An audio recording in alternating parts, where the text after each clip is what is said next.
మండల సామాజిక ఆరోగ్య కేంద్రం దగ్గర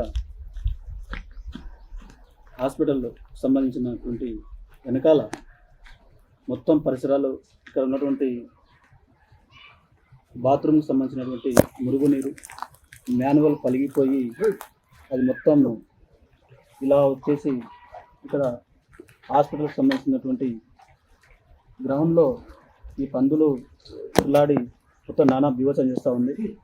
ఈ విషయంపై అధికారులు చూసినట్లు కూడా వివరిస్తున్నట్లు తెలుస్తూ ఉంది. గవర్నమెంట్ హాస్పిటల్లో పరిసరాలు పరిశుభ్రంగా ఉండాలని చెప్పి చెప్తా ఉన్నారు, కానీ దీనికి వ్యతిరేకంగా ఇలా నడుస్తూ ఉంది. హాస్పిటల్ వెనకాల చాలా ఘోరమైన వాసన మొత్తం చాలా దుర్మార్గంగా వస్తూ ఉంది. ఈ నీళ్ళను మొత్తం ఇట్లా ఇక్కడ కాలనీవాసులకు వెళ్తూ ఉంది. వాళ్ళు కూడా వాసనకు భరించలేక బాధపడితే రోజు చస్తున్నామని చెప్పి వాళ్ళు ఆవేదన చేస్తూ ఉన్నారు. అదేవిధంగా ఎన్నిసార్లు డాక్టర్లకు చెప్పినా పట్టించుకోవాలని చెప్పి బాధితులు చెప్తా ఉన్నారు. ఆ బాధితుల దగ్గర కూడా మాట్లాడే ప్రయత్నం చేద్దాం.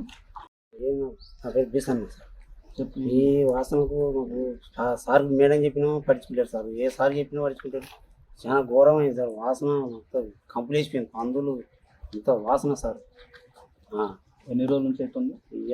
3 రోజులేనండి ఇది కాబట్టి కంప్లీట్ అయిపోతుంది. ఇదే మేడం చెప్పినా పేసారి చెప్పిన పట్టించుకుంటారు. మీకు వాసన పందులు వాసన వాసన పందులు